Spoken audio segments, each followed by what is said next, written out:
Salut à tous, bienvenue sur le plateau de Gym Tonic. Les Aiglons ont raté le coche de s'emparer de la deuxième place au classement après leur défaite face à l'Olympique lyonnais. Ils doivent rebondir dès ce vendredi soir face à la JOCR. Et pour en parler, à mes côtés cette semaine, Léandra Iacono. Salut Léandra. Salut Mika, bonjour à tous. Le retour de Will Labayette. Salut Will. Salut Presidente. Bonjour à tous. Romain Laronche est avec nous. Salut Romain. Salut Mika. Et notre invité cette semaine vient de conclure un partenariat entre son club et l'OGC Nice, un rapprochement attendu depuis longtemps. Diego Noto, le président du Cavigal, est dans Gymto. Salut Diego. Bonjour Mika, bonjour à tous. Merci d'être avec nous sur ce plateau. On a plein de choses à dire justement sur ce partenariat et mettre à l'honneur aussi ce beau club qui est le Cavigal. Au menu de ce Gymto, retour donc sur ce revers 2-0 face à l'OL avec dans le focus un Evan Guessant peut-être un peu moins tranchant lors de ses derniers matchs. Et puis la charnière centrale Dante Youssouf Bombito est-elle intouchable? Ce sera notre pour-contre. Et puis nous évoquerons bien sûr la réception de la JA et cette lutte pour le podium de plus en plus serrée en fin d'émission. Le Souviens-toi de Romain évoquera Louis Ferry, le premier joueur du Cavigal à avoir signé pro à l'OGC Nice, ainsi que tous ceux qui ont suivi derrière. Mais on commence donc ce Gym Tonic par cette défaite qui fait mal face à l'Olympique lyonnais. Les Aiglons avaient pourtant largement dominé la première période, Léandra, mais ils se sont laissés un petit peu endormir peut-être. Ouais, endormir, je sais pas. Oui, on avait l'impression que c'était un peu le plan de jeu de Lyon, d'avoir cette possession-là, mais on sentait qu'ils en avaient encore sous le pied. Nice, de son côté, a eu énormément d'occasions, 12 tirs à 1, des expected goals à l'appel, contrairement à Lyon, qui a fini à la mi-temps avec 0.02, c'est quand même très très faible. Et puis, il y a ce poteau de la Borde, cette énorme occasion de show avec cet arrêt réflexe de Perry. Jorge Maciel, l'adjoint de Fonseca à la mi-temps, qui dit à ses joueurs, bon, voilà, la tempête est finie. Et il avait raison parce que Lyon a commencé à être plus en maîtrise. Nice ne récupérait plus assez de ballons ou pas dans de bonnes conditions.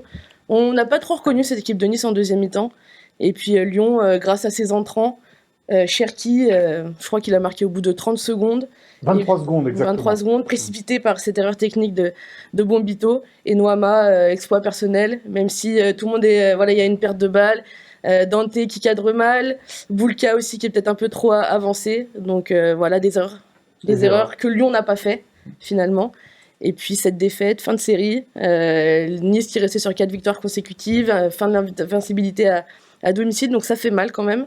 Parce qu'il y avait vraiment une très belle opération à faire au classement, même si les positions restent figées. On sent que la course à l'Europe s'est bien resserrée là. Eh bien, merci Landra, tu as donc tout dit. On peut terminer cette émission avec son monologue de 1 minute 35. On va regarder, tu en as parlé, on va regarder les stats de cette rencontre entre le GC Nice et l'Olympique lyonnais. Ça se traduit évidemment, ce que tu as dit là dans les stats, avec un nombre de tirs 18-8 au final pour les Niçois, mais quand tu parlais de 12 tirs à 1, c'était en première période. Évidemment, le nombre de ballons touchés dans la surface de réparation qui est en faveur également et très important en faveur du Gym. Bon, il y a la possession, bien sûr, en faveur des Lyonnais, mais posséder n'est pas forcément gagné. Là, pour le coup, effectivement, les Niçois ont fait quelques erreurs en seconde période. Diego, vous suivez bien sûr l'actualité de l'OGC Nice. Elle est rageante, cette défaite contre Lyon. Évidemment, j'étais au match, j'ai vu le match. Et c'est même frustrant parce que on doit gagner. Hein. Première mi-temps, c'est incroyable, on ne marque pas. Puis deuxième mi-temps, je ne sais pas ce qui s'est passé. On s'est un peu laissé aller, je ne sais pas ce qui s'est passé. Et puis ce changement qui nous fait mal. Hein. Cherki qui rentre 23 secondes après. A marqué le but, et là, ça a été un peu difficile pour nous. Ouais. Mais bon, ils vont rebondir, on leur fait confiance. On va en parler évidemment de ce rebond attendu. Will, tu as vécu ce match depuis le stade, mais pas forcément de la tribune de presse. Non. Tu vois, j'ai mes bonnes infos. Je suis allé un peu en touriste. Non, mais tu es aussi évidemment frustré par cette première période niçoise, parce que c'est le genre de de matchs qu'elle arrivait à contrôler jusqu'à présent et à mettre le petit but qui allait bien, quoi. Ouais, ben surtout ces derniers temps, on le rappelle, 18 matchs consécutifs de Ligue 1 avec au moins un but inscrit, donc ça montre que cette équipe arrivait souvent quand même à concrétiser ses actions. Par contre, c'est pas la première fois qu'on voit qu'il y a un décalage entre la première et la deuxième période. On l'avait vu à Lille, on l'avait vu à Montpellier, on l'avait vu à Reims aussi, même si ça gagne en deuxième mi-temps, c'était bien moins. À Brest, pareil. Donc j'ai un peu retrouvé ce double visage sur ce match-là, Contre Rennes, avec aussi, hein, contre Rennes aussi, avec une circonstance atténuante qui n'en est pas une, puisque c'est pareil pour les deux équipes, mais ce temps, cette pluie, ce déluge qui a compliqué un peu la donne. Et je trouvais que malgré tout, malgré ce contexte, ils avaient fait une super première mi-temps. Mais la différence entre les deux, c'est tout simplement ce pressing en fait, parce que Lyon a gardé le ballon tout le match, mais en première comme en deuxième. Mais la différence, c'est que Nice les pressait très haut, les gênait dans les relances et se créait des occasions comme ça, avec des récupérations hautes, ce qu'il n'y a plus du tout eu en seconde période. Et quand tu laisses Lyon dérouler son jeu avec Thiago Almada, qui est un joueur pas maladroit avec le ballon, ben voilà, ça fait la différence. Et pour finir, Boulka, je trouve que c'est un peu dur de dire qu'il était avancé, parce qu'en fait, un gardien de but, quand il y a un joueur qui avance vers son but comme ça, il essaie de maximum de fermer l'angle. Moi, j'ai envie de récompenser plutôt le geste de Noima. Il le met magnifiquement dans la lucarne. Le recul frein de Dante est un peu plus compliqué. Un peu plus compliqué. Romain, on parlait des entrants du côté de l'Olympique Lyonnais, avec Cherki en particulier, donc Nuama qui marque le deuxième but. Du côté de l'OGC Nice, en revanche, les entrants, ils n'ont pas été bons, que ce soit Diop, que ce soit Boga, que ce soit Buonanni ou Louché. Oui, après, c'est tout le gym qui n'était pas bon à ce moment-là, c'est pas forcément les entrants. Après, c'est l'histoire du foot, hein. Tu domines, tu marques pas tes buts, ben, tu te fais punir en fin de match, des exploits personnels. Après, Lyon, c'est une belle équipe. Ils sont sur 5 victoires en 6 matchs, ils ont juste perdu contre le PSG. Donc, je pense qu'il n'y a pas tout à remettre en cause. Tu n'as pas été réaliste. Lyon a fait 2 exploits personnels. Mais je pense que tu joues une des plus grosses équipes pour la fin de saison. Tu as joué une des plus grosses équipes avec Lyon, là. C'est vrai qu'ils sont en pleine bourre, les Lyonnais. On va écouter l'analyse à froid du coach de l'OGC Nice, Francaise. Il est revenu en conférence de presse, justement, sur cette défaite face à l'OL. On aurait dû, ça c'est certain, arriver à la mi-temps avec au moins un but. Et je pense que le match aurait été différent. Bon, c'est comme ça. Et après, on sait aussi pourquoi on l'a perdu. En tout cas, au-delà du mauvais choix et d'une mauvaise réaction technique de Moïse sur le premier but lyonnais. Je pense qu'on l'a perdu aussi parce qu'on a moins bien défendu avec notre première ligne, d'abord. Et comme c'est une équipe très habile dans le cœur, qu'on ne fermait pas suffisamment à l'intérieur, on leur a laissé trop de place. Et on savait qu'on n'allait pas pouvoir faire non plus un pressing. Quand on va plus faire un pressing autant qu'en première période, il faut refermer, il faut mieux orienter pour pouvoir se redonner des possibilités de pressing différemment que la première période. Et ça, on a eu du mal à le faire parce qu'après Lyon, quand on leur laisse de la place, il n'y a pas besoin de savoir. Enfin, tout le monde sait que c'est une équipe avec des joueurs avec beaucoup de qualité et on leur a laissé trop de liberté, trop de place, trop d'ouverture en seconde période. Voilà donc pour l'analyse de Francaise après cette rencontre. Alors évidemment, l'OGC Nice avait l'occasion de passer deuxième au classement, puisque l'Olympique de Marseille avait perdu à domicile face à Lens. On va regarder d'ailleurs le classement après 25 journées de Ligue 1 et pour voir que c'est un peu le statu quo, du coup, même si Lille a repris des points et Monaco un petit point aussi sur l'OGC Nice, plus que 2 points d'avance donc pour les Aiglons avec Monaco et Lille, 3 points de retard donc toujours sur l'Olympique de Marseille, et donc cette équipe de Lyon qui revient dans la course à 4 points maintenant des Aiglons, sans parler des Strasbourgeois qui sont peut-être encore aussi dans le coup. C'est plus serré que jamais cette lutte pour la deuxième, troisième, quatrième place. J'ai pensé fortement à Roland Courbis dimanche, quand il parle toujours de ces matchs à 6 points.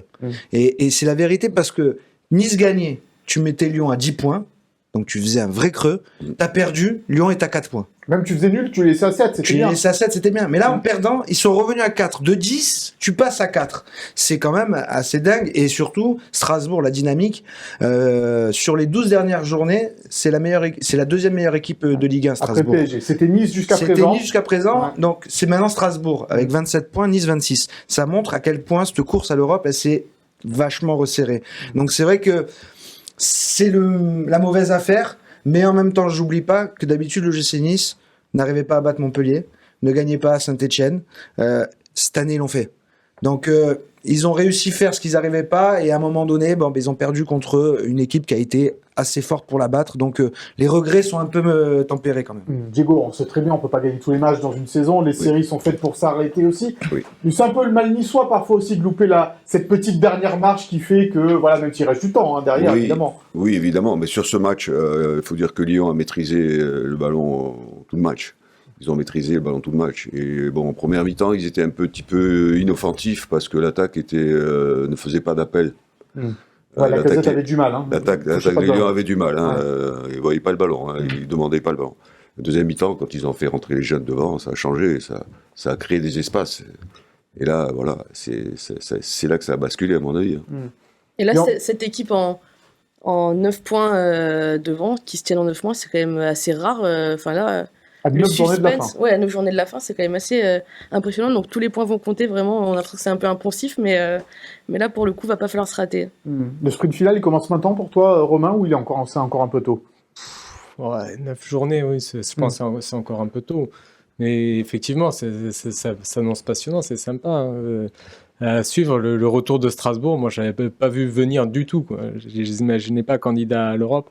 Après, je pense que Nice et Marseille, ils ont quand même une petite marge, on va dire, sur leurs adversaires. J'espère. Une marge infime parce que on sait que l'OM va perdre ce week-end. C'est sûr. Ouh là, c'est pas sûr. Ça. Moi aussi. Mais c'est plié. Qui va battre le PSG? Ils sont fatigués, en France ils sont fatigués, les Parisiens. Mais qui va battre ce PSG-là? Je sais pas, mais en tous les cas, les Parisiens sont fatigués. Mais fatigué, il a 28 joueurs. C'est le moment de les prendre. Il va, je sais pas, parce qu'il va enlever avec l'euphorie de la qualif, Dembélé, il va te mettre Gonzalo Ramos en 9, Doué, mais tu rigoles ou quoi? Bon, on en reparlera tout à l'heure, de toute façon, du calendrier et du classement de cette Ligue 1 dans leur match face à Nice-Auxerre. On va faire le focus.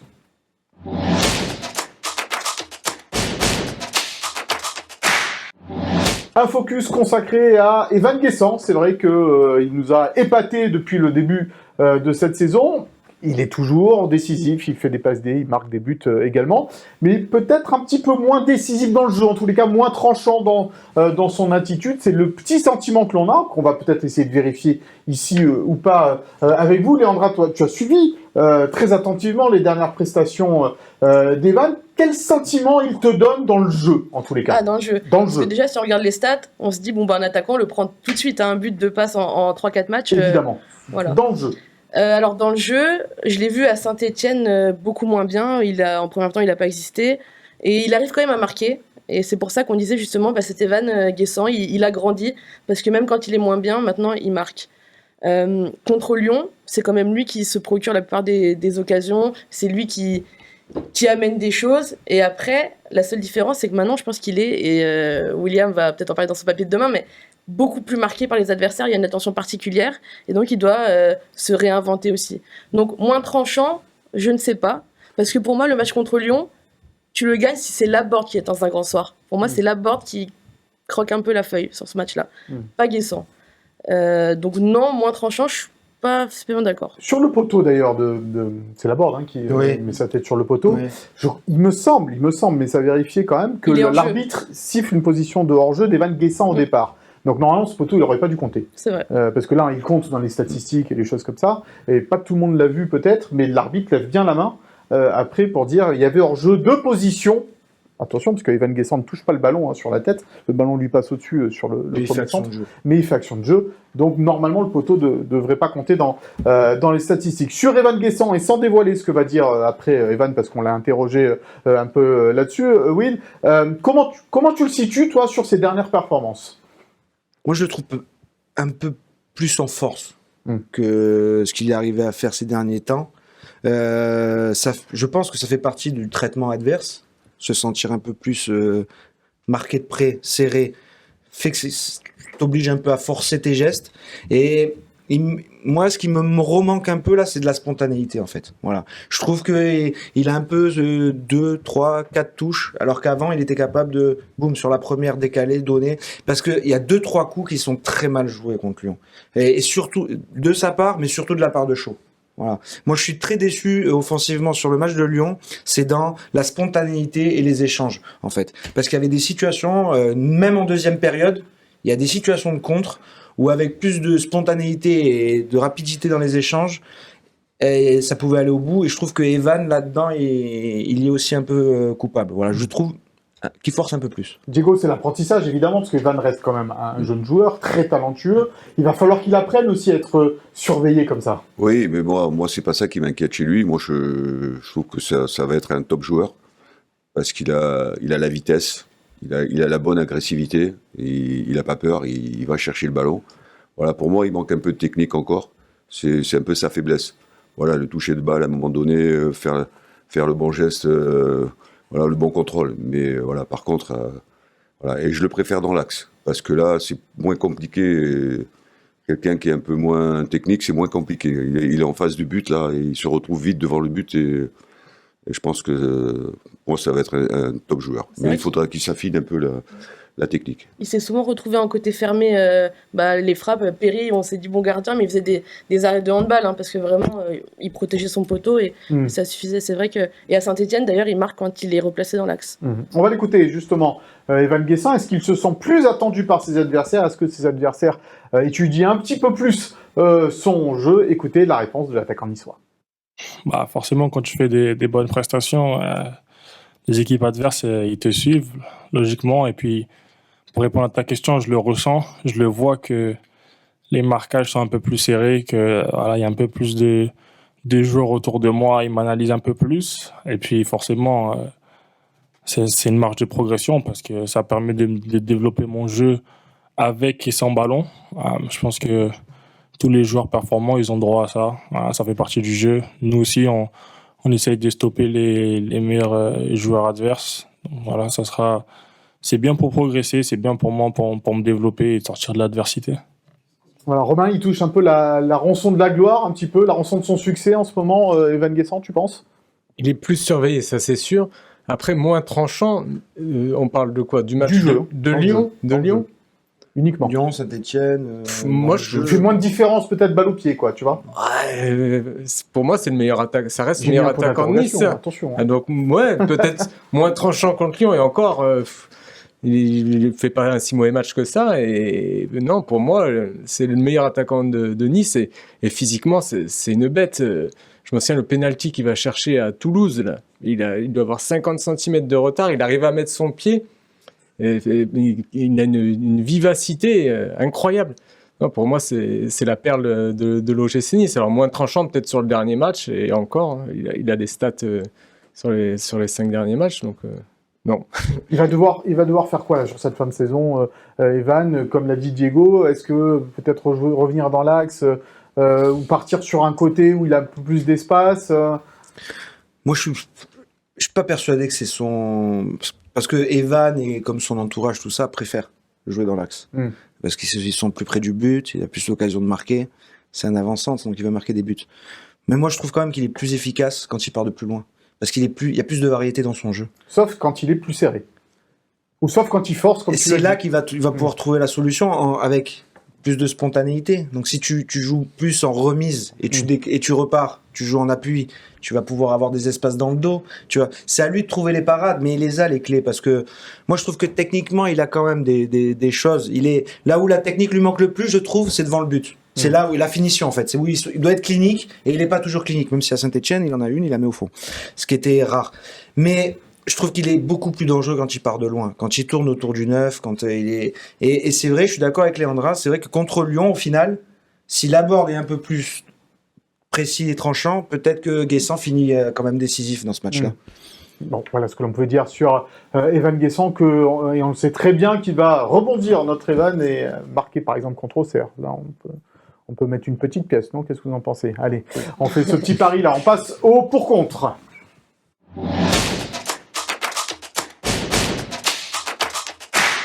Alors, on en a parlé un petit peu tout à l'heure avec ce but de Nuama, le recul frein de Dante, l'erreur de Bombito sur le but de Cherki, et puis cette défense à 3, donc composée de Moïse Bombito, Youssouf Mdaye Chimier et Dante. Est-elle intouchable. Quand on dit intouchable, c'est-à-dire pas dans sa forme, pas dans le fond, mais dans la forme, c'est-à-dire les hommes à l'intérieur de cette défense sont-ils intouchables? C'est un débat soufflé par Will. Vous allez tout de suite comprendre pourquoi.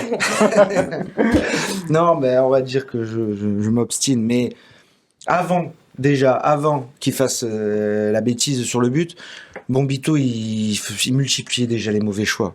Moi, là où il a le droit, c'est un jeune joueur qui découvre le championnat européen, il a le droit à l'apprentissage. Mais seulement, moi, ce qui m'ennuie, c'est que la répétition des fautes, c'est toujours la même faute, c'est la lecture. C'est pas parce que là c'est une faute technique, mais le coach l'a dit aussi, c'est une faute de lecture. C'est qu'en fait, je trouve, comme j'avais trouvé en Coupe de France à Saint-Brieuc, il jette les ballons de temps en temps. Tu sais pas ce qui lui prend et il a envie de jeter le ballon. Voilà, il joue pas juste, il joue pas à côté, il prend une espèce de confiance ou je ne sais pas, ou un manque de concentration et il lâche. Et là, Lyon, ça faisait 2-3 fois déjà qu'il faisait des bêtises, qu'il lâchait les ballons, qu'il faisait récupération plus rapide pour Lyon et à un moment donné, ça a été puni.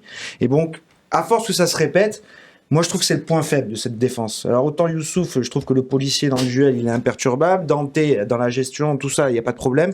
Et Bombito, qui est l'athlète, celui qui doit gérer la profondeur par sa vitesse, ça, il le fait bien. Mais pour le reste, il y a encore trop de manque. Et c'est pour ça que pour moi, c'est pas intouchable. Je comprends pourquoi Francaise insiste pour ses qualités de vitesse, de gestion de profondeur. Mais moi, je préfère toujours Abdelmonem. Léandra. Il a tout dit.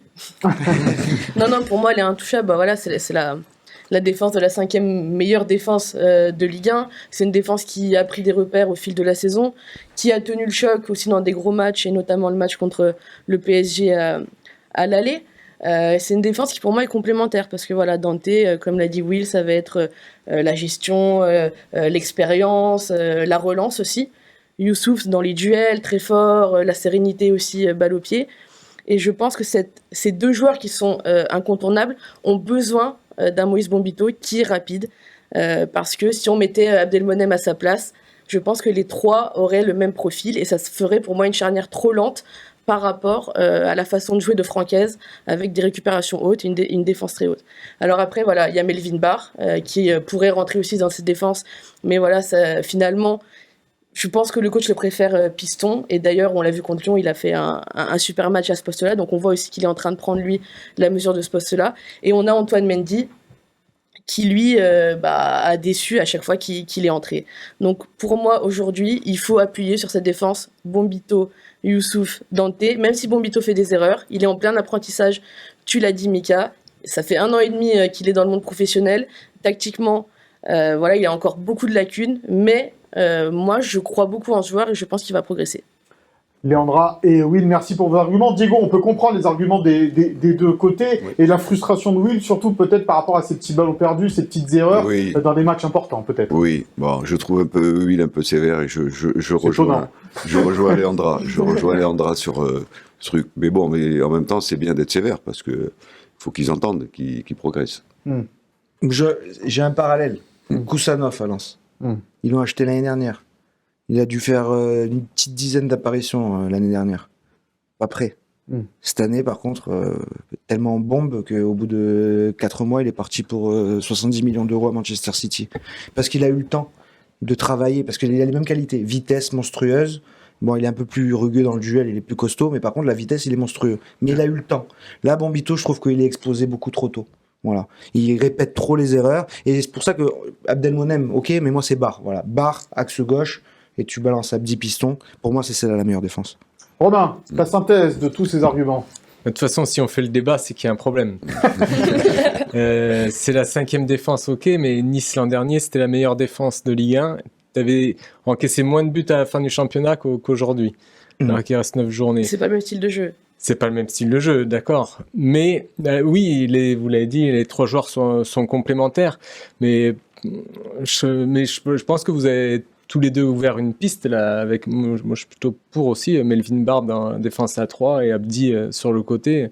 Comme ça, tu gardes la vitesse et peut-être tu renforces ta défense. Et tu mets du coup Dante dans l'axe de cette défense et Youssouf côté droit. Ça peut. Alors que le coach aime beaucoup avoir Dante comme ça à la relance sur son pied gauche quand même. Hein. Mais Barr aussi, il est gaucher. Oui, non mais donc, en fait, le pied gauche de Dante peut-être est plus précis que le pied gauche de Melvin Barr. C'est une évidence. Et le problème, c'est qu'Abdi, il marque un peu le pas depuis son retour de blessure. Et défensivement, c'est Abdi, je pense que face à des équipes, par exemple Auxerre, typiquement, tu peux pas trop mettre Abdi parce qu'avec la vitesse de projection, la verticalité d'Auxerre, tu vas vite être puni dans son dos. En tout cas, si on rediscute la défense tous là autour de la table, c'est qu'elle n'est pas intouchable.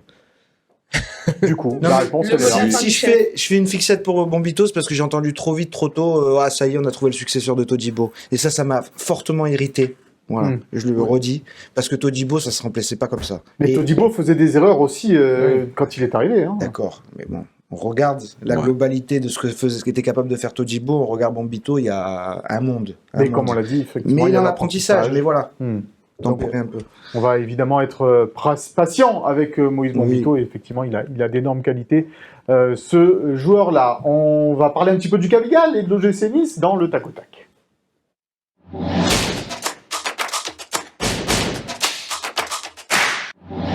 Alors Diego, évidemment, si vous êtes sur ce plateau, c'est pour nous parler de ce partenariat, enfin, si on a envie de dire, entre l'OGC Nice et le Cavigal. Racontez-nous tout, un petit peu la genèse, comment ça s'est fait, comment ça s'est conclu là, ça. À la genèse. Alors, enfin, c'est On historique. est en cours, hein.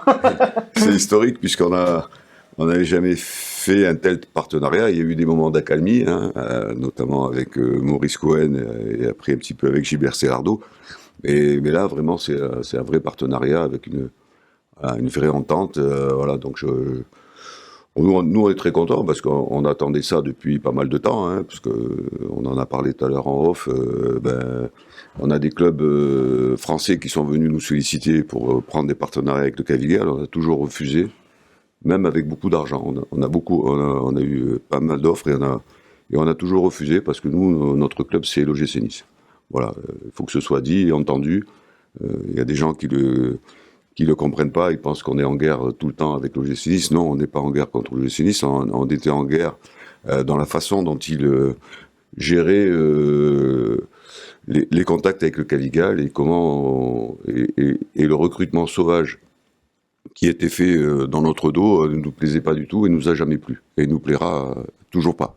Si un jour ça arrive, voilà. Mais aujourd'hui, je pense qu'on a des bonhommes en face de nous qui je pense on va y arriver. Voilà, avec Jean-Pierre River et Fabrice Boquet qui a beaucoup joué, puis Julien Sablé, Florent Maurice, ils ont beaucoup apporté là-dessus leur touche et voilà. Donc voilà, il y aura un pacte de non-agression de leur part et puis à partir de là, ça va. Voilà.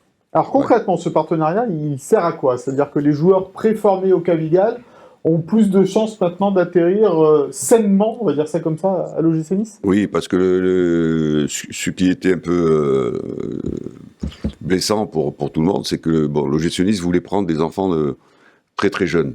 Et nous, on voulait pas. Donc on a mis une barrière, puisque c'est des Niçois pour aller à Nice.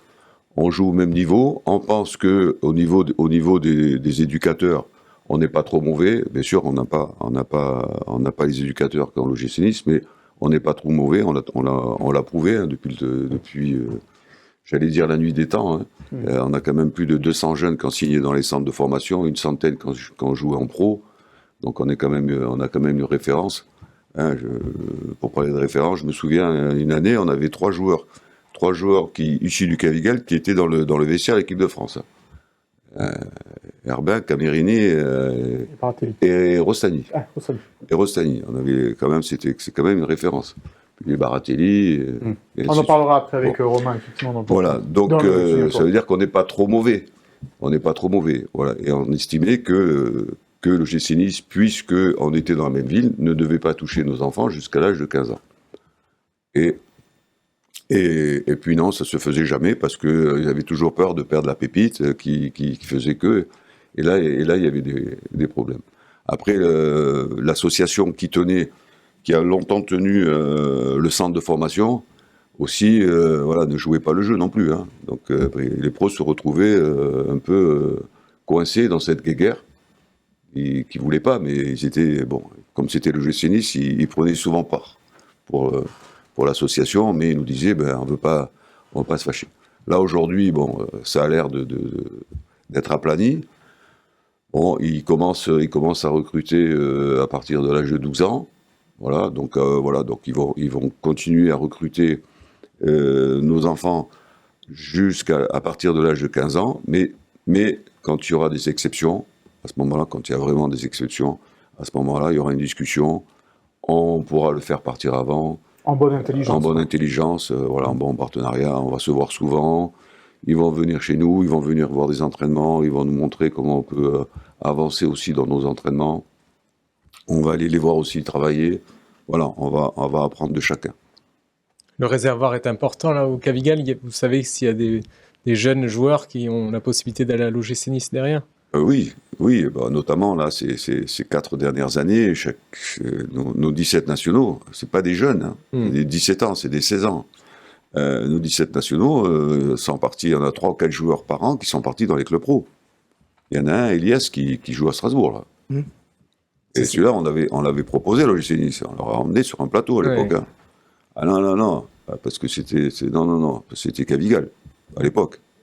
Il ne fallait surtout pas que ce soit Cavigal qui fournissent un joueur qui de ce fournissent un niveau-là à l'OGC Nice. C'est pas normal. C'est l'exemple concret où en fait le plus grand perdant dans cette histoire-là jusqu'à présent, c'était les joueurs eux-mêmes, les gamins. Oui. Parce qu'on les déracinait totalement de leur ville, quoi. Et ils avaient formé au Cavigal, niçois, transition logique, c'était d'aller dans le club pro de la ville où tu es né. Et non, tu finis à l'autre bout de la France, déraciné de ta famille, ou alors ta famille doit te suivre, donc ça change un déménagement familial, En fait, c'était ça qui était très malheureux. Tout le monde était perdant, et surtout les gamins. Voilà, c'est le milieu un peu le tort de ce milieu professionnel, où à un moment donné, juste parce que pour réussir, on oublie un peu l'aspect humain et l'éducation de l'enfant, et sa croissance, son adolescence, et tout ce qui fait que ce serait un homme équilibré. C'est ça qui était dommage. Merci William. Parce que c'est vraiment... Non, mais c'est exactement ça. D'ailleurs, le taux de réussite, je crois, d'un joueur, d'un jeune comme ça qui part à plus de 300 km de chez lui, il est très très faible par rapport aux joueurs justement qui restent dans le giron familial. On en a un cas, l'OGC Nice. Jérémy Boga. C'était une pépite gamin. Mais il est Marseillais. À 12 ans, 13 ans, il finit à Chelsea. À Chelsea, là-bas, il fait quoi à Chelsea? 2 matchs il a fait dans sa carrière à Chelsea.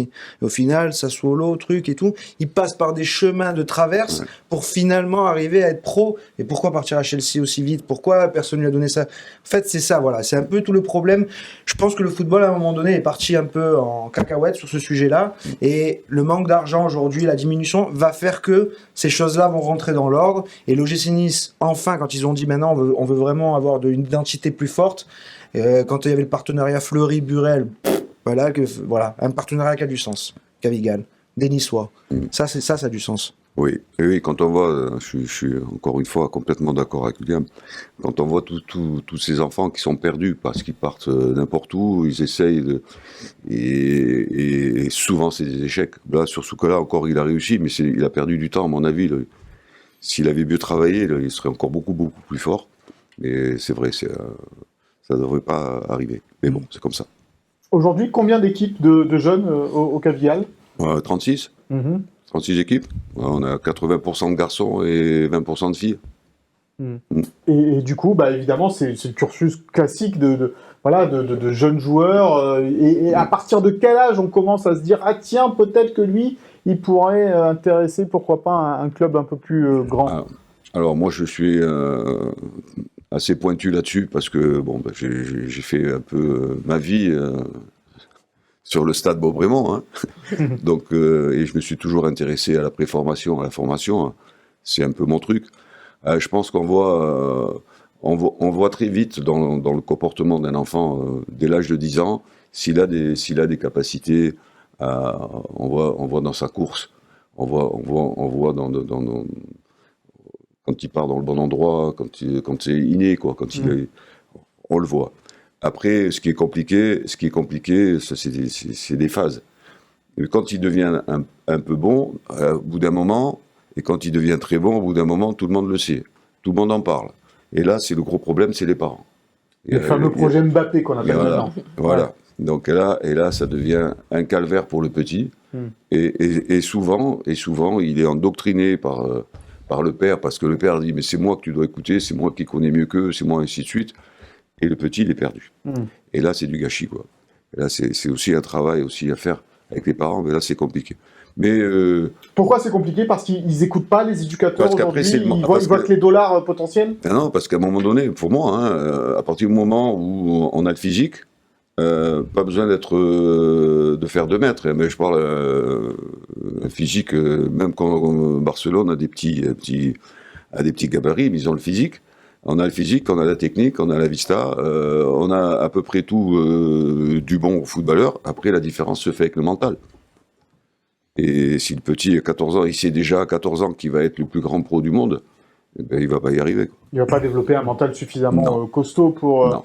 pour affronter les épreuves qui vont arriver derrière, c'est Ah ça? oui, j'en suis sûr. Mais tu le vois, il y en a encore dans ce vestiaire de l'OGC Nice. Il y a des jeunes joueurs, tu le sens qu'on a toute leur vie, on leur a dit t'es une pépite, t'es trop fort, t'es un monstre, tu vas te régaler. Et puis chez les pros, ben, le cap c'est pas le même. T'es plus un gamin prometteur. Tu dois être un vrai pro.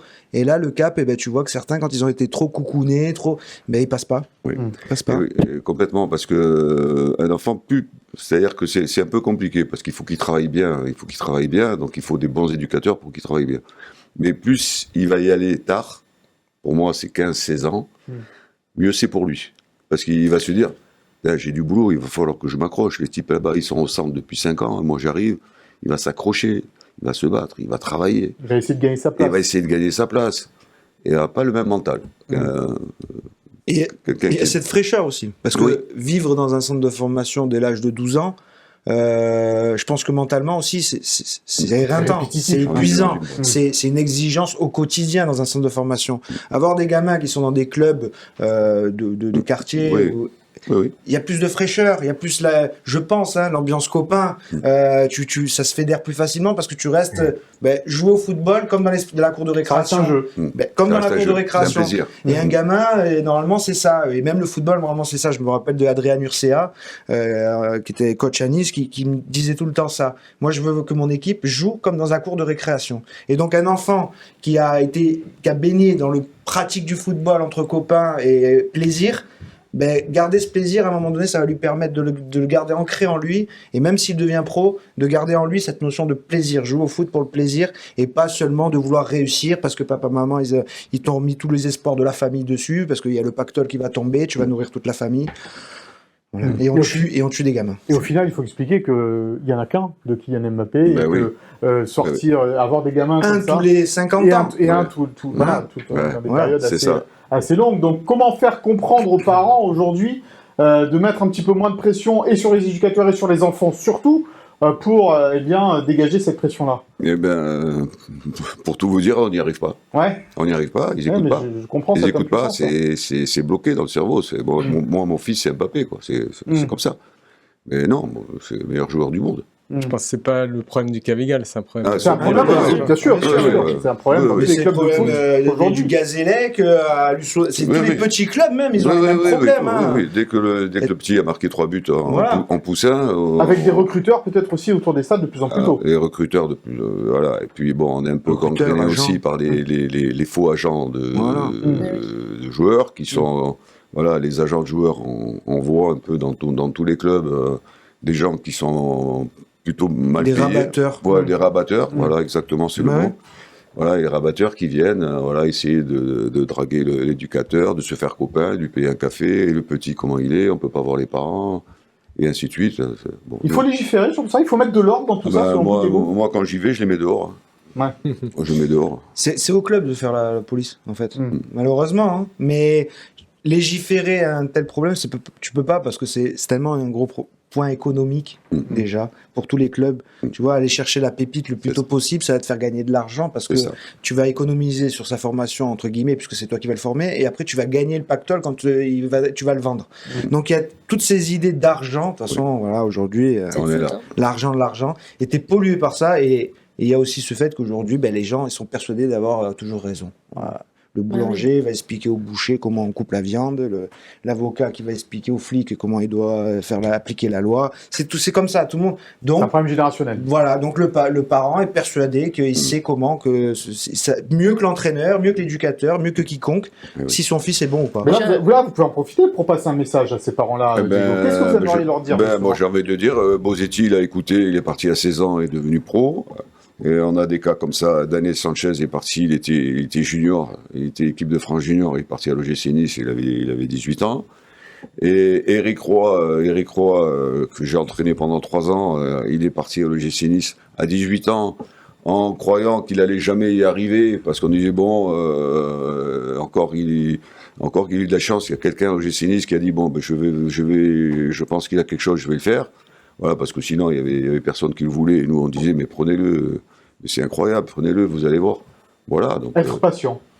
voilà. Soyez patient, et si votre fils, si votre enfant Voilà, est soyez vraiment bon, patient. Mais oui, soyez patient, surtout. il percera quoi qu'il arrive. Alors ça tombe bien, parce que là, aujourd'hui, on a un super partenariat avec l'OGC Nice. Bon, on peut leur parler, on peut leur dire venez le voir. Voilà, on peut avancer, on peut Oui, discuter. il y a un club pro derrière qui peut Ouais. en plus dire. Voilà, on peut l'envoyer à l'entraînement, Ouais. voilà, lui dire bon, faire toucher un peu du doigt, dire bon, il peut y arriver, mais restez tranquille. Voilà, ça c'est bien. Et les parents, c'est très très compliqué. Voilà, Comment mais- ça a été accueilli ce partenariat d'ailleurs avec les gamins? Ils étaient plutôt contents? Ça leur met encore plus des étoiles plein les yeux peut-être? Alors bonne question, on n'a pas fait Un retour sur le truc. Mais enfin, le peu de retour que j'ai avec les éducateurs, en tout cas du Cavigal, en tout cas les éducateurs, ils sont contents parce qu'ils se disent bon, on va travailler, voilà, parce que bon, on aime Nice. Bon, voilà, on le dit pas assez, mais voilà, notre club c'est l'OGC Nice. Voilà, avant D'ailleurs, tout. quand vous parlez, Diego, vous dites on pour Oui. dire l'OGC Nice. Mais oui. Un Mais oui. dirigeant du Cavigal qui Mais dit on quand Voilà, on parle de je l'OGC Nice. c'est Mais quand j'ai même- toujours dit. Ouais. Non mais Toujours bon, dit. Même, bah, même, on aurait pu croire à un moment donné même, que. même très fâché, je leur ai toujours dit, vous êtes un pion dans notre club, c'est tout. Je leur ai toujours dit, vous êtes un pion dans notre club, vous êtes de passage. Vous allez partir, bon, je serai encore là. Je leur ai dit. Bon, en tous les cas, on est très heureux que ce C'est partenariat notre aujourd'hui club. existe entre l'OGC Nice et le Cavigal pour évidemment, pourquoi pas sortir des joueurs et améliorer le centre de formation et fournir le centre de formation par des purs petits niçois qui ont été formés évidemment et préformés au Cavigal. On va passer à l'avant-match de Nice-Auxerre. Le rebond, très vite, ben oui, il arrive vite ce match face à Auxerre. C'est dès ce vendredi soir à l'Alliance Riviera pour repartir, pourquoi pas, sur une belle série. En tous les cas, il faut qu'il y ait du monde au stade, ça c'est sûr, parce qu'il faut que l'OGC Nice a besoin de ses supporters encore plus sur ce match-là. Et puis, Will, parce que tu l'as dit tout à l'heure, et on va regarder d'ailleurs tout de suite le calendrier des équipes qui vont s'affronter ce week-end, des équipes concurrentes de l'OGC Nice. Il y a peut-être un coup à faire. Nantes-Lille, bon, ça va être compliqué pour Lille à Nantes, surtout après la désillusion en Ligue des Champions. Monaco-Angers, bon, normalement, Monaco qui ne gagne plus à l'extérieur pourrait quand même aller faire quelque chose à Angers. Lyon-Le Havre,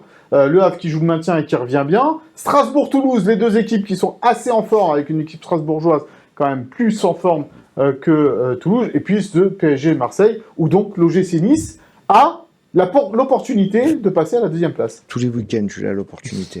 Franchement, c'est pas de regarder le programme des matchs qui va me conforter dans l'idée que tu peux avoir. En fait, on le voit, qui allait prévoir que l'OGC Nice allait battre Saint-Etienne à Saint-Etienne. Franchement, t'étais sûr toi que Nice allait gagner à C'était Saint-Etienne? un match assez compliqué. Moi, oui. j'étais pas serein. Connaissant les habitudes de l'OGC sûr. Nice, le 8-0 à l'aller, le besoin de points de Saint-Etienne. Donc, est-ce que tu savais que Nice allait perdre contre Lyon? Non. Tu vois. En fait, surtout dans cette dernière ligne droite où les enjeux sont de plus en plus forts, Nantes, ils ont encore plus besoin de points en se voyant la zone se rapprocher, la zone de maintien. Donc, toutes les équipes seront concernées par de l'enjeu jusqu'à la fin. Donc, tous les week-ends, tu auras une occasion de prendre des points ou une défaillance qui va t'en faire perdre. Et c'est pour ça que Lyon, pour moi, c'est un regret. Mais quand j'ai vu Nice battre Montpellier, que j'aurais jamais cru. C'était vraiment les matchs qu'on gagnait pas. Et aller gagner à Saint-Etienne, je me suis dit, bon ben voilà, t'as pris au final 6 points sur 9 sur ces 3 matchs. Le bilan était bon. Et Donc, tu restes quand même sur 4 victoires consécutives, hein, en tout. Avant cela. Voilà. Ouais. Donc là, je me dis surtout Auxerre, match compliqué. Voilà. Avant de regarder les autres, je me dis Nice-Auxerre, match compliqué. Parce qu'Auxerre, c'est une très bonne équipe, très solide, avec un coach qui sait très bien se maintenir en Ligue 1. Ça fait des années qu'il le fait et il connaît la recette. Et voilà, donc rebondir 5 jours après une désillusion, la première en championnat à domicile, c'est un gros défi. Tu sens que c'est un match déterminant, ce Nice-Auxerre, toi, Romain? Bah, pour moi, c'est un match où il faut prendre les 3 points. C'est des adversaires à la portée. Le calendrier de l'OGC Nice, il est plutôt favorable jusqu'à la fin de la saison. Comme l'a dit Will, il faut empocher les 3 Tu points. auras Paris-Monaco encore, quand même. Oui, mais c'est tout sur les 9 matchs. Après, Il faut aller à Strasbourg aussi. Ouais, et puis Opta le considère comme l'un des calendriers les plus difficiles des concurrents européens. Ah bon? Et surtout, tu finis par Brest, alors que d'autres Oui. équipes ont des derniers matchs plus évidents quand même. Ok. Tu vois, c'est pas si évident que ça. Non, mais donc du Tu coup, vois, on a le même classement, Ouais. le même calendrier, on n'a pas la même lecture. Non, Ouais. mais je sais pas, Auxerre, bon, et Monaco, Nantes, Strasbourg, Angers, t'en avais fait Paris, Reims, Rennes, Brest. C'est que des équipes de deuxième tableau, partie de tableau. attention, Allez, Reims à la Rennes. fin qui jouera le maintien. Et aller à Rennes aussi. Brest qui Ouais, a pas d'accord, mais abandonné bon. ses- Ouais, ils sont en Bon, si on reprend le calendrier du week-end, en tout cas, t'es Ouais. sûr que l'OM va faire 0 point et tu pourras au moins revenir sur l'OM. Leandra, déterminant ce match aussi pour toi? Oui, déterminant. Alors, Will disait il faut pas penser à la suite, mais c'est vrai qu'on pense forcément au derby contre Monaco après la trêve. Et ça serait bien d'avoir encore 3 points ou 2 points d'avance sur eux avant d'aller les affronter au Louis II. Et puis, la bonne nouvelle, c'est que Nice n'a jamais perdu de match d'affilée en Ligue 1 depuis le début de la saison. Donc, ça veut dire qu'il y a toujours eu une capacité à rebondir, à réagir. Donc, j'y crois. Mais c'est vrai que cette équipe auxerroise, elle me fait un peu peur parce qu'elle a réussi des gros coups, notamment contre l'OM à l'aller et au retour. Des bons joueurs, Gaëtan Perrin, Ahmed Traoré, donc attention quand même. Eh ben justement, Francaise, il a la même peur que toi, l'entraîneur de l'OGC Nice. Il nous détaille cette équipe de la JOCR. Eh ben, Auxerre, oui, on peut en parler. C'est une très bonne. On va finir là-dessus. Parce que, justement, contre Auxerre, si on avait, mais je pense que c'est pas le cas, mais il faut juste regarder. Auxerre, ils ont fait nul contre Paris, battu 2 fois Marseille et battu que nous. Je parle que pour les 3 premiers actuels. Donc déjà, quand on parle de ça, on a déjà compris. Puis quand on voit leur capacité à verticaliser leur jeu dans toutes les situations de jeu, récup haute, récup basse, même en attaque placée, avec beaucoup de talent, et en gardant une vraie solidité aussi par ailleurs.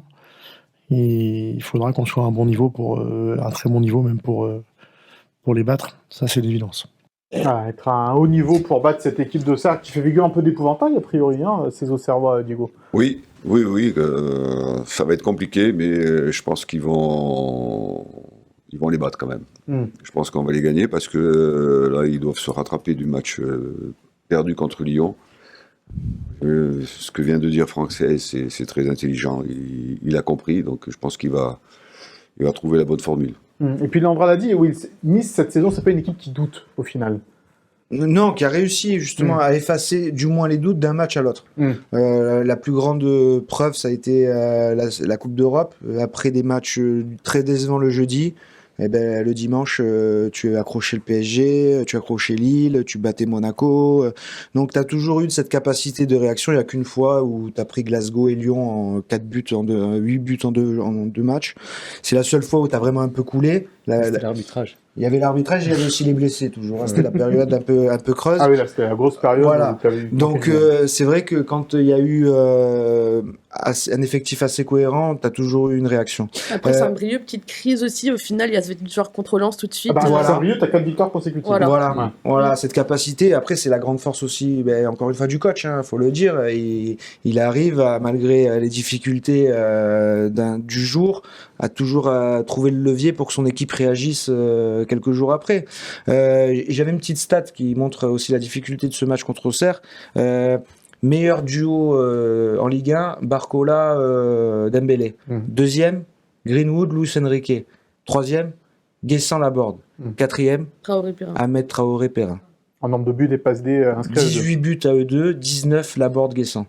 22 les Marseillais et 38 les Parisiens.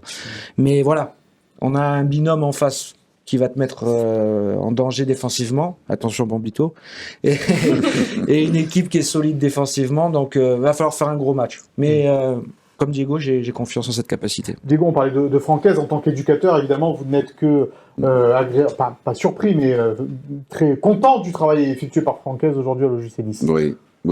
Déjà, ce qu'il a fait à Lens, déjà c'est formidable. Il est en train de réussir avec Nice aussi. Oui, puis il a toujours le bon discours, le bon mot. Cette humilité aussi, malgré tout. Absolument, il a une grande humilité sur lui. Il parle toujours avec calme et il a la bonne réflexion. Ouais, c'est un très bon coach. C'est un exemple d'ailleurs pour vos éducateurs aussi. Ouais. Absolument. C'est des coachs comme ça qui permettent même pour nos coachs, de dire, c'est un exemple, c'est vrai, c'est très important pour nous. Ouais. Peut-être que s'il a le temps un petit peu, il pourrait venir Ça, c'est déjà. Parler un peu aux Oui. éducateurs du Cavigal. Ça serait bien. Hein Mais pourquoi Voilà, pas, on bonne passe le idée. message. C'est une Un petit invitation. message. On passe le message. Bon, après, tu vois, on leur ça, ce demandera. sera, voilà, Oui. ce sera un petit peu plus Mm. tranquille du côté Oui. de l'OGC Nice. Un mot sur l'effectif, mon cher Will, avant de passer à la compo probable, puisqu'on a des nouvelles de Morgan Sanson et de Terem Moffi. Mais Morgan Sanson, il va jouer aujourd'hui. Mm. Mais je crois qu'ils ont déjà joué. C'était ce matin, je crois. D'accord. Donc voilà, et avec les U23 contre Brighton, les U23 de Brighton. Et Mofi va faire pareil dans 15 jours. Il va jouer contre les U23 de Brentford. On espérait qu'il C'est joue long. là un petit peu quelques minutes avant la trêve internationale. C'est ce qu'on avait dit dans un indice C'est il y a le quelques calendrier, temps. ouais, c'est le Ouais. calendrier qu'ils avaient espéré. Et puis avec Mofi, le coach avait parlé hier de quelques appréhensions encore de Mofi dans le jeu, tout ça. Donc ils vont prendre le temps. Et c'est le. Puis devant, il y a de la solution quand même. Donc pourquoi presser le retour de Mofi, et au milieu, depuis qu'il y a Santa Maria aussi, pourquoi presser Alors, Sanson? Tu as de la solution, j'ai envie de te dire oui et non. En tant que numéro 9, quand tu vois que Moukoko est à la cave complet, qu'Orakpo a été blessé, Mais tu mets Guessant. ouais, t'es Et obligé tu- de replacer Guessant en Ouais, axe, mais donc t'as t'as pas quand de même- vrai. Si Guessant est dans un mauvais soir, t'as pas de vrai neuf là en ce moment en remplaçant. Ah, pour moi, Guessant, ça reste un vrai neuf quand même, hein, derrière la board. Et puis, Il a fait jouer chaud devant aussi à un moment donné. Ouais, là, je suis moins Mm. convaincu Mm. par chaud, en neuf. Non, mais ça te ferait du bien Mais d'avoir un Ça fait toujours du bien d'avoir des Mofi éléments, qui peut postuler 20-25 minutes dans bien un match. sûr, mais après, il faut ouais. si ça c'est toute l'intelligence du staff, faut être aussi à l'écoute des ressentis du joueur. On l'avait dit avec Ndombele, à un moment c'est un peu par la force des choses que tu le faisais jouer, tu le faisais enchaîner des matchs. Et 6 mois après, il est encore en train de le payer. Ouais, il s'entraîne à part, hein, Ndombele, pour Voilà, le moment. voilà. Avec sa pubalgie, il court seulement et il devrait revenir pendant la trêve internationale avec le Quand groupe. tu peux le faire, comme là aujourd'hui, prends le temps. Et Mm. au moins quand il revient, il est à 100%. Et Ndombele, c'est quand même un coup dur parce que contre Lyon, faire rentrer Ndombele à la place de. Contrairement à Rosario, ça aurait pu peut-être changer Ah, des c'est choses un- au niveau de l'utilisation du ballon. C'est un profil indispensable. Ah, il reviendra certainement après la trêve internationale. Tanguy Ndombele. On va passer à la compo probable. On y va.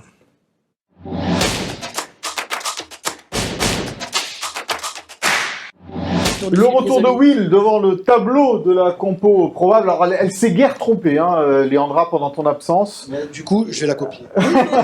Voilà, je peux te D'abord, dire Philippe que, Rizzoli. à part une fois peut-être, et encore, il y avait une incertitude. Non, mais du coup, Et j'ai on est copié. Je trompé. dis, je regarde au-dessus de son épaule. Ah, ok. Bon, alors, qu'est-ce que tu nous as concocté pour ce Nice-Auxerre? Tu ne changes pas la défense, en tous les cas. Il n'y avait pas grand-chose à changer. Hein. On a compris que Francaise avait trouvé son 11. Donc, Boulka, Bombito, Youssouf, Dante, bon, mais ça va pas bouger. Et c'est la petite suspension qui va Eh. faire du changement. Avec Eh, donc Klos qui est suspendu. Donc tu auras du Loucher, qui est son remplaçant naturel depuis le début de saison. Boudaoui, Santa Maria, l'association de milieu de terrain traditionnel. Et Melvin Bard, que j'ai trouvé monstrueux contre Lyon. Après, un Jonathan Klaus est très en forme aussi, et là, c'est peut-être un petit coup dur pour l'OGC Nice de ne pas avoir Klaus Je l'ai sur pas ce trouvé match-là. très en forme contre Lyon. Contre Lyon, tu l'as trouvé moins bon? Ouais. D'accord. Contrairement à Barre, que j'ai trouvé énorme. Et en attaque, Et rien ne bouge. rien ne bouge, hein. Guessant, Laborde, Chaud, voilà, même si c'est, on l'a dit, contre Lyon, ils ont manqué d'efficacité, c'était quand même une attaque qui fait que l'OGC Nice marquait quasiment tous les week-ends. Laborde, peut-être en petite panne d'efficacité, mais il y a encore des armes sur le banc aussi pour apporter un plus en cours de match si besoin. Le problème, c'est que Boga et Diop, qui sont entrés en cours de jeu, n'ont pas mis le doute dans la tête de Francaise. Surtout quoi. surprenant de la part de Diop, où il a toujours été bon à Il a chaque fois voulu trop qu'il a forcer joué. Diop, peut-être, un peu. Ouais, hein, trop en peut-être. faire. Et puis Ouais. encore une fois, je reviens à ce terrain, ce climat.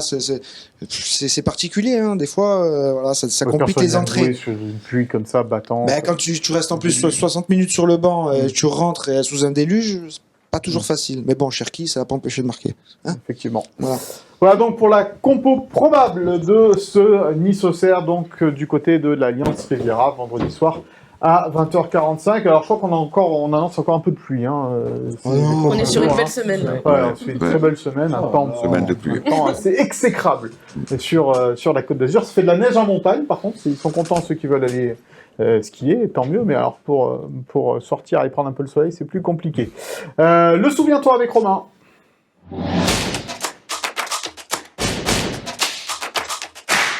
Et Romain, tu vas nous parler de ces joueurs qui ont porté et le maillot de Cavigal et de l'OGC Nice, en commençant par le premier d'entre eux, Louis Ferry, qui a été un joueur du Cavigal et qui a été le premier pro à signer à Nice.